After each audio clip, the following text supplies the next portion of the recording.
ప్రకటనల గ్రంథంలో మనం చదువుతాం 21వ అధ్యాయము 3వ వాక్యం. దేవుని నివాసము మనుష్యులతో కూడా ఉన్నది. ఎక్కడుందంటండి దేవుని నివాసము? మనుష్యులతో కూడా ఉంది.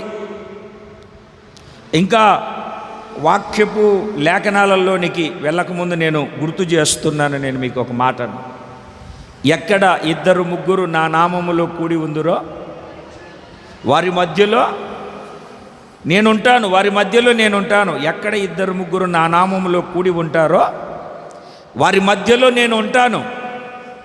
మత్తయి సువార్త 18వ అధ్యాయము 20వ వాక్యంలో 19-20 వాక్యాలు మనం చదివినప్పుడు ఆ మాట ఉంటుంది.